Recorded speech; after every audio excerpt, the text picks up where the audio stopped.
Coromandel express हादसे के बाद रेलवे में यात्रियों की सुरक्षा को लेकर सवाल खड़े हो रहे हैं। सवाल खड़े हो रहे हैं रेलवे में हादसों को रोकने के लिए किए गए तमाम दावों को लेकर भी।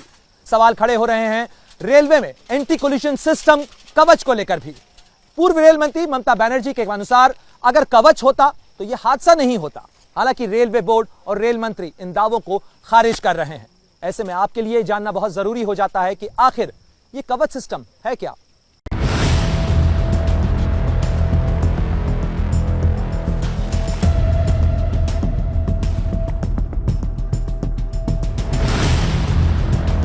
क्या टल सकता था हादसा? क्या बच सकती थी सैकड़ों लोगों की जान? कवच होता तो नहीं होता ये भीषण हादसा। इसमें एंटी कोलिजन डिवाइस नहीं लगाया। कोरोमंडल एक्सप्रेस हादसे के शिकार कैसे हुई? क्या इसके पीछे किसी की लापरवाही है या सिस्टम का फेल्योर? हादसे के बाद ये सवाल पूछे जा रहे हैं।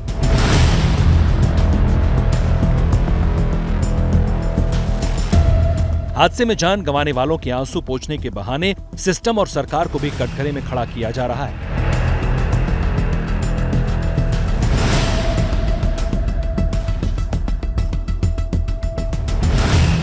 इक्कीसवीं सदी के सबसे बड़े ट्रेन हादसे पर पहला सवाल उठाया पश्चिम बंगाल की मौजूदा सीएम और कभी रेल मंत्री रही ममता बनर्जी ने।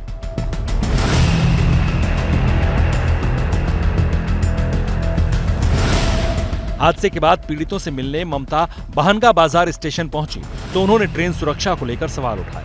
पूछा कि आखिर हादसे का शिकार हुई ट्रेन एंटी कोलिजन सिस्टम यानी कवच से लैस क्यों नहीं थी। मैं जब रेल मिनिस्टर इधर में है तो मैं यही कहना चाहूंगा, आप देख लीजिए इसमें एंटी कोलिजन डिवाइस नहीं लगाया। जितना तक मेरे का जानकारी है, अगर एंटी कोलिजन डिवाइस लगाता था तो कोई इंसिडेंट नहीं होता।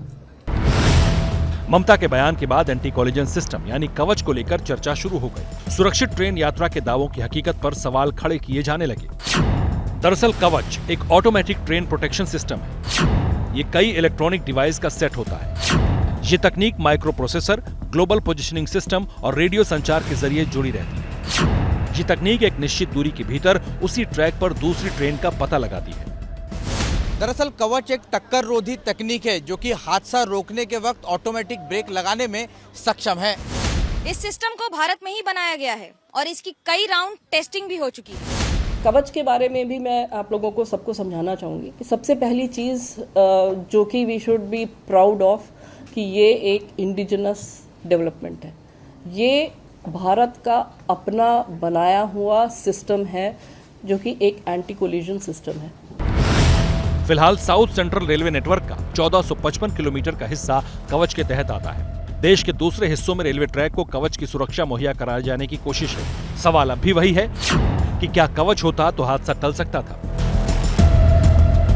क्या कवच होता तो लोगों की जान बच सकती थी? इन सवालों का जवाब जानने से पहले ये जानना होगा कि कवच काम कैसे करता है। इसी से ये साफ हो पाएगा कि अगर कवच होता तो क्या यह हादसा रुक सकता था।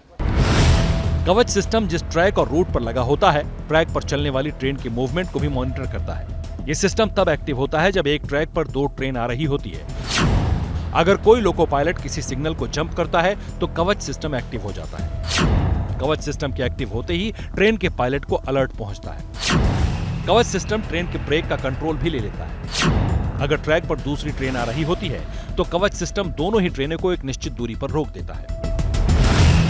यानी ये सिस्टम समय रहते एक्टिव होता है और हादसे को रोक देता है। लेकिन हादसे को रोकने के लिए इस सिस्टम को भी कुछ समय चाहिए होता है, यानी इसका एक रिएक्शन टाइम होता है। इसलिए रेलवे का कहना है कि अगर कवच सिस्टम होता तब भी बहनगा बाजार स्टेशन पर हुए हादसे को नहीं रोका जा सकता था। This locomotive, even if it went on a wrong route and it found that the track ahead was occupied, it had only barely maybe 100 meters to go before that obstruction was to come. So even if the Kavach would have applied brakes on detecting that the route ahead is obstructed, it for a train moving at 130 kmph, the braking distance is about 600 meters. यानी अगर कवच system लगा होता तब भी इस हादसे को नहीं रोका जा सकता, क्योंकि ट्रेन की रफ्तार को देखते हुए कवच सिस्टम को एक्टिव होने और हादसे को रोकने के लिए समय चाहिए। दोनों ट्रेनों के बीच की दूरी कम से कम 600 मीटर होती। हादसे के वक्त मालगाड़ी और कोरोमंडल एक्सप्रेस के बीच की दूरी 100 मीटर के आसपास थी। कवच का इससे कोई संबंध नहीं। कल ममता जी आके बोल के गई थी, उनको जितना इस विषय के बारे में जानकारी होगी उसके हिसाब से उन्होंने कहा। ये विषय अलग है, इस विषय में पॉइंट मशीन की बात है, इलेक्ट्रॉनिक इंटरलॉकिंग की बात है। बहरहाल रेलवे की कमेटी हादसे की जांच कर रही है। जांच में साफ होगा कि हादसे की वजह क्या है। क्या मजबूरी है मेरी, बताइए।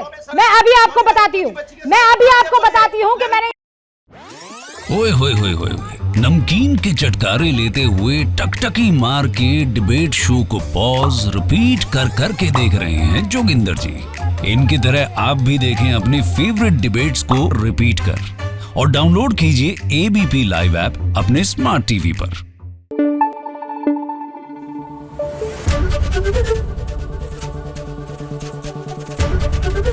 एबीपी न्यूज आपको रखे आगे।